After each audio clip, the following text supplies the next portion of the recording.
जसले चाहिँ जीवनमा मैले नै मात्रै खान पाए हुन्छ, मैले नै मात्र लाउनु सबै थोक हो, आखिरी अरू जे सुकै गरून् मलाई सबै थोक मिलोस् अरूलाई नमिलोस् भनेर यस्तो नराम्रो विचार यदि व्यक्तिले लिएको छ भने मृत्यु पछाडि यसले यसको दण्ड निश्चित भोग्नुपर्छ। यसमा सन्देहको कुरै छैन सज्जन। त्यही कारणले त भनिन्छ संशयात्मा विनश्यति। संशय गर्नु हुँदैन यी कुरामा। यी कुरामा कुनै पनि प्रकारको तर्क छैनन्, शास्त्रमा लेखिएको कुरा हो यो, जति वर्णन गरिरहेको छ। जब हामीले आफ्ना पिता पुर्खा पूर्वजहरूको श्राद्ध तर्पण गराउँछौँ, ब्राह्मणलाई भोजन गराउँछौँ भने उसले त्यो यात्रामा निस्किएको बेला यात्रा गर्दै जाँदा उसले खानको लागि पाउनेछ। त्यति बेला ती पितृहरूले आशीर्वाद दिन्छन् सज्जन। त्यति मात्रै होइन, भगवान नारायणले गरुडलाई रुँदै भन्नुभयो, आँखाभरि आँसु पारेर नारायण स्वयंले भन्नुभयो, गरुड उसलाई मैले जीवन दिएँ, उसलाई मैले मनुष्य चोलामा पठाएँ यो संसारमा, उसले केही कर्म गरोस् र मेरो लोकमा ऊ आओस् र सँगै बसोस् भनेर उसलाई मनुष्य बनाएर पठाएँ। तर उसले दानवको काम गरो, राक्षसको काम गरो। अब यो यहाँ मरेर आएपछि म केही पनि यसको लागि गर्न सक्दिनँ। त्यति बेला नारदजीले भन्नुभयो, हे भगवान, मैले जब यमराजको यमलोकमा देखेँ एउटा प्रेत भट्किरहेको रहेछ, त्यसले माथि यमलोकबाट तल पृथ्वीतिर हेरिरहेको थियो, रुँदै रुँदै हेर्दै थियो। आखिर किन हेरेको रहेछ? यमराजले सोधे, के हेर्दैछौ तलतिर? त्यति बेला त्यो प्रेतले बोलेको थियो, मेरा कोही घरमा सन्तान राम्रा जन्मिन्छन् कि? मेरो घरमा कुनै राम्रा सन्तान जन्मिए जसले मेरो लागि पितृ श्राद्ध गरोस्, पिण्ड दान दिने खालको सन्तानको जन्म होस् भनेर हेरिरहेको छु। मैले यहाँ कष्ट पाइरहेको छु, दुःख पाएको छु। यदि मेरो घरमा राम्रो सन्तानले जन्म लियो भनेदेखि मैले यो यात्रामा केही सरलता पाउने थिएँ भनेर प्रेत रोइरहेको थियो। तिनीहरूलाई सरल बनाउनको लागि, तिनीहरूको यात्रालाई सफल बनाउनको लागि हामीले यहाँबाट पिण्डदान तर्पण आदि इत्यादि गरिन्छ। तर सज्जन यस्तो पनि वर्णन गरिएको छ, पिताले आफ्नो पुत्रको कहिल्यै पनि दाह संस्कार गर्नु हुँदैन भनेर गरुड पुराणमा वर्णन गरिएको छ। चाहे जतिसुकै प्यारो किन नहोस्। पितु सद्गुणं पुण्यं सहस्रम मातुरेव च भगन्यां दशसहस्रम सोदरे दत्र अक्षयम। यदि आफ्नो पिताको तर्पण र श्राद्ध गरेको छ भने हजुरलाई हजुरले गरेको कर्मको 100 गुणा ज्यादा फल मिल्ने गर्दछ। यदि हजुरले आफ्नी माताको लागि यही कार्य गरेको छ भने हजुरलाई यहाँ वर्णन गरेको छ, सहस्रम मातुरेव च, माताको निमित्त हजुरले तर्पण श्राद्ध आदि इत्यादि गर्नुभएको छ भने 10,000 गुणा ज्यादा फल मिल्छ। भगिन्याम बहिनीको लागि यदि हजुरले त्यही कार्य गर्नुभएको छ भने 10,000 10,000 गुणा फल मिल्छ भनेको छ। र भाइको लागि यदि हजुरले यही कार्य गर्नुभएको छ भने अक्षयम, यो क्षय नहुनेवाला हो। भाइ समान कुनै बन्धु हुँदैन भनेर वर्णन गरिएको छ। गरुड पुराणमा भनिन्छ, त्यस कारणले गर्दा जीवले जिउँदोमै ईश्वरलाई प्राप्त गर्ने खालको आफूले आफ्नो देहलाई ईश्वरमा समर्पण गर्न जरुरी छ। समर्पण गरेर मृत्यु पश्चात उसले आफ्नो जीवनलाई सुधार्न सक्छ। यदि जीवित हुँदा अर्काको नराम्रै मात्रै सोच्छ भने त्यो व्यक्तिको उद्धार हुँदैन। संसारमा लोभै लोभ गर्छ भनेदेखि पनि त्यो व्यक्तिको उद्धार हुँदैन। मनमा कामनालाई मात्रै राखेको छ, कामनालाई मात्रै भेला पारेर बसेको छ उसले भने पनि उसको उद्धार त्यति सजिलै हुँदैन। उसले धेरै कष्टलाई प्राप्त गर्नुपर्छ। वर्णन आउँछ, लोभी द्रव्य पिशाच मर्छ बिचरा, हाँ दाम दामै भनी, कामी मर्दछ कालका मुखमहा, हाँ काम कामै भनी। दम्भी मर्दछ कालका मुखमा नाम नामै भने जान्छन् भक्त मुसुक हाँसी खुसी भई राम रामै भने जान्छन् भक्त मुसुक हाँसी खुसी भई राम रामै भने।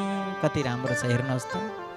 लोभी द्रव्य पिशाच जो लोभ गर्छ जिन्दगीभरि हर चिज प्राप्त गरेर पनि मलाई पुगेन पुगेन भन्छ। सज्जन एउटा कुरा हजुरहरूले याद गर्नुहोला कि एउटा व्यक्ति साधुको छेउमा गएछन्, साधुको छेउमा गएर भनेछन् म त यो सहरको सेठ थिएँ, यो सहरको म त धनवान व्यक्ति थिएँ, तर आज मेरो नाममा एउटा तल लगाउने लुगा र माथि लगाउने लुगा भन्दा अलावा केही रहेन, सबै मेरो गयो, सबै मेरो नोक्सान भयो, म डुबेँ, म अब के गरौँ, म घाटामा छु प्रभु भनेर साधुसँग त्यो सेठले हात जोडेर भन्दाखेरि साधुले भन्नुभयो बाबु तिमी घाटामा छैनौ।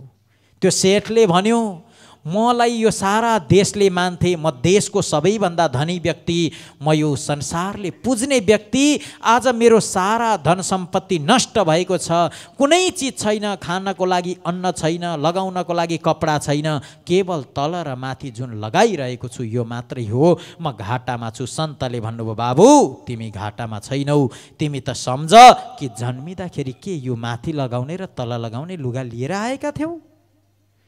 उसले भन्यो यो त लिएको थिइन। अरे जब जन्मिँदाखेरि लुगा लिएर आएको थिएनौ, अहिले लुगा लाउन पाएको छौ, तिमी कसरी घाटामा भयो?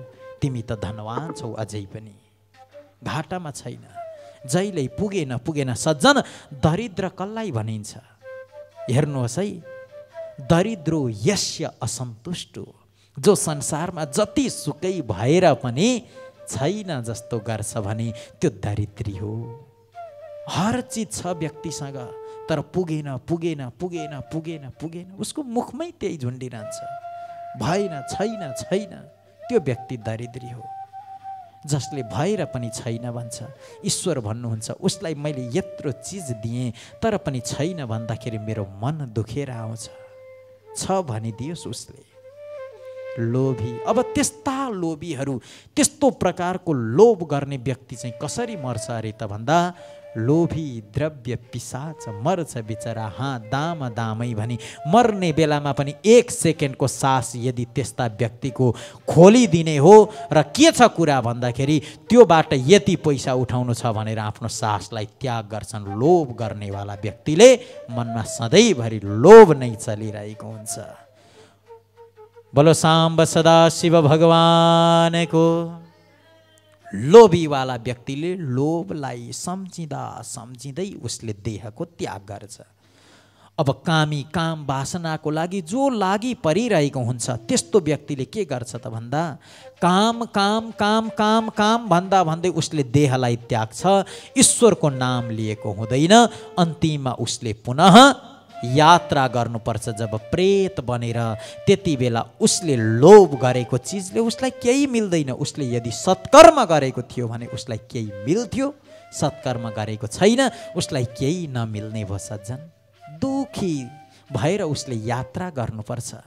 यात्रा त उसले गर्नै पर्छ सज्जन। जति दुःख छ त्यो त उसले भोग्नै पर्छ, जति कष्ट छ त्यो त उसले भोग्नै पर्छ, त्यसमा किञ्चित मात्रामा पनि सन्देह छैन।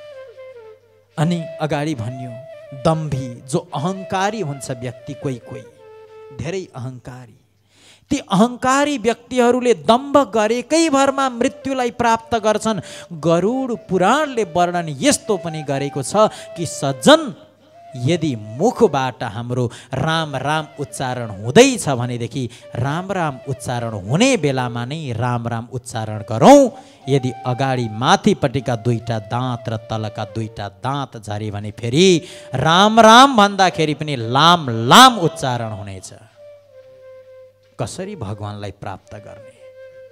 भगवानलाई प्राप्त गर्नको लागि त जब हाम्रो सानो अवस्था बालक हुँदादेखि नै भगवानको चिन्तन मनन र ध्यान गर्नुपर्छ।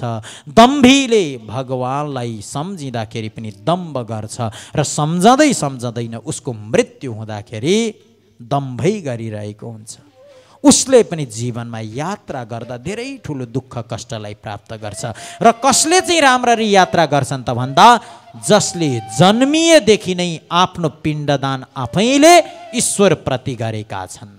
मैले बताइसकेको छु, पिण्ड भनेको शरीर, दान भनेको समर्पण। हाम्रो शरीर हाम्रो होइन, ईश्वर यो हजुरले दिएको शरीर हो, हजुरलाई अर्पण गर्दछु भनेर जीवन पर्यन्त ईश्वरलाई आफ्नो शरीर अर्पण गरेर बच्चैदेखि भगवानको भजन ध्यान र पूजन गर्छ भने त्यो व्यक्तिको उद्धार हुन्छ।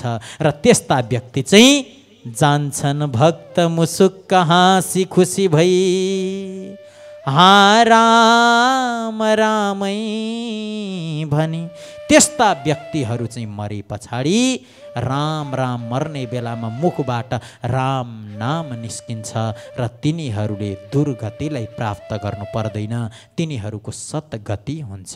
बोलो गोविन्द भगवानको। र यो संसार जुन छ सज्जन, यो संसार भनेको एउटा गाडी हो, सम्झनुहोस् हजुरहरू। यो संसार जुन छ, यो संसार दुःखालय हो। यो संसारमा सुख त छँदै छैन। जति सुकै सुख खोजे तापनि यो संसारमा सुख भन्ने चिज भेटिँदैन।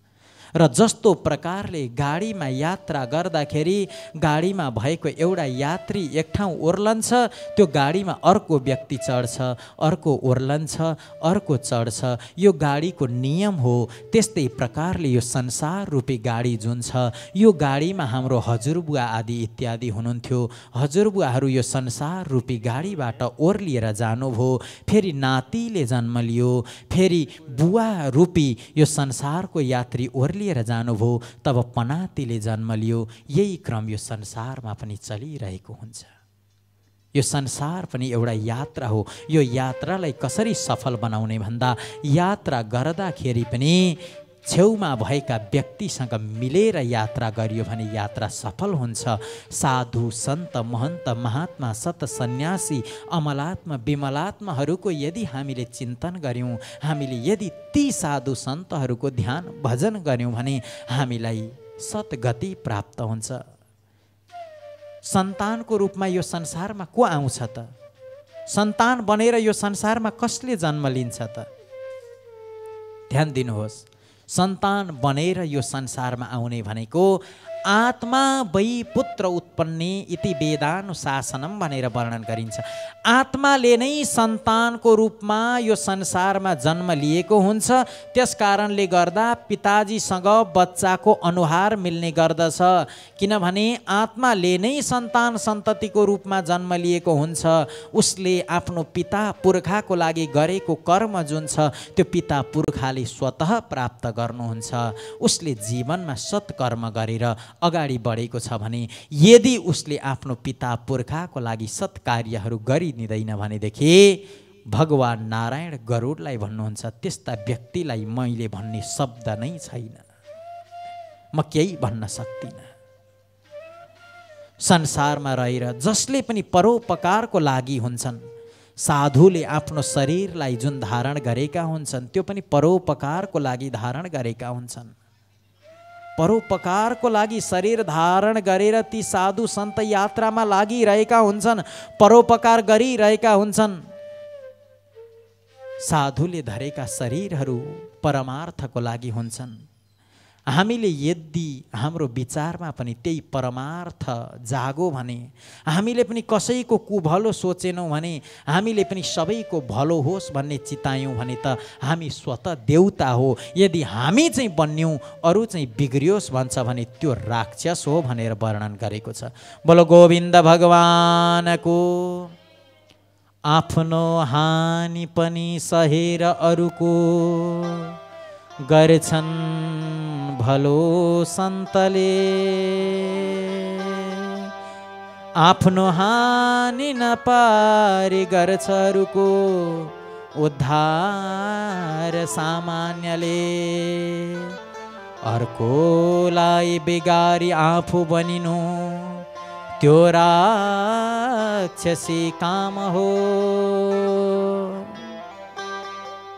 हेर्नुहोस्, साधु सन्त भनेको त्यो हुन्, आफ्नो हानि होस्, आफ्नो नोक्सान होस्, तर अरूको उद्धार होस् भन्ने जसले चाहन्छ तिनलाई महान व्यक्ति भनेर भनिन्छ। र जसले आफ्नो हानि भए तापनि अरूको उद्धारको लागि जीवनलाई यापन गरिरहेको हुन्छ, उसको मृत्यु पश्चात उसले सद्गतिलाई प्राप्त गर्छ, ब्रह्मलोकमा गएर एउटा दिव्य ज्योति पुञ्जमा निवास गर्छ। सुरलोकको भेदन गरेर भनेर वर्णन गरिएको छ। र सुरलोकलाई भेदन गरेर ब्रह्मलोकको त्यो ब्रह्म ज्योति पुञ्जमा गएर समाउनेवाला अर्को राष्ट्रको रक्षा गर्नेवाला देशको योद्धाहरू जुन छन्, ती योद्धाहरूले देशको राष्ट्रको रक्षाको लागि लड्दा लड्दै यदि नडराइकन पनि हाम्रो देशको रक्षा गर्छौँ भनेर दिनरात लागि परेका हुन्छन्, ती सपुतहरूको पनि यदि कसैले पिण्डदान गर्न पाएन भने पनि उनीहरूको उद्धार हुन्छ भनेर गरुड पुराणमा लेखिएको छ। जसले यो देशको रक्षाको लागि नित्य खटिरहेको हुन्छ उसको स्वतः कल्याण हुन्छ। आफ्नो हानि नपारी गर्छ अरूको उद्धार सामान्यले। सामान्य व्यक्तिहरूले चाहिँ आफ्नो हानि पनि नहोस्, अरूको उद्धार पनि होस् भन्ने सोच्छ, त्यसलाई पनि सामान्य मानिन्छ। सामान्यले आफूलाई अर्कालाई बिगारी आफू बनिनु त्यो राक्षसी काम हो। यदि अर्कोलाई बिगारेर आफू बनिन्छ भने त्यो कर्म गर्छ भने त्यो राक्षस हो भनिएको छ। आखिर देवता किन भएर यता राक्षस किन भए? एक दिन देवता र राक्षस दुवैजना भगवान नारायण भएको ठाउँमा जानुभयो।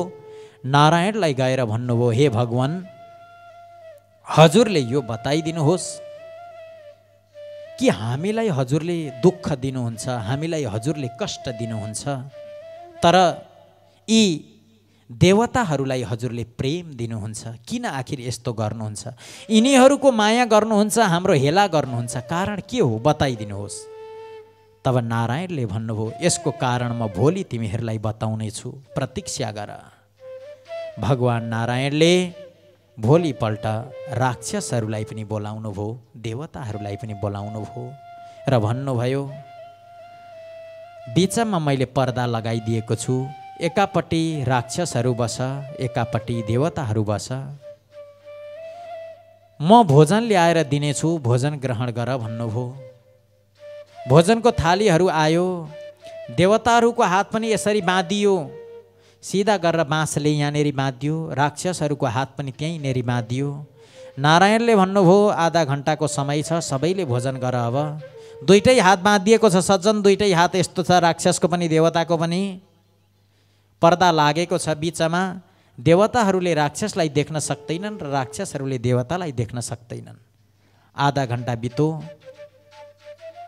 यता देवताको तर्फमा त राम्रै थियो, राक्षसहरूतर्फ सारा भात घोप्टिएको थियो, अन्न पोखिएको थियो।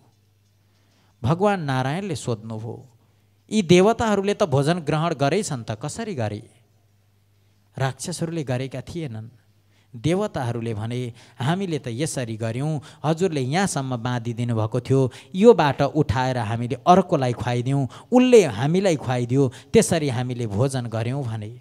राक्षसहरूले के गरेछन् भन्दा हातबाट अर्कोलाई दिने प्रवृत्ति राक्षसमा हुँदैन, त्यसलाई पोखिदिएछन्, घोप्ट्याएछन्, हातबाट जे हुन्छ त्यो गरेछन्। त्यस कारणले भन्नुभयो, त्यही कारण हो कि तिमीहरू राक्षस भयौ।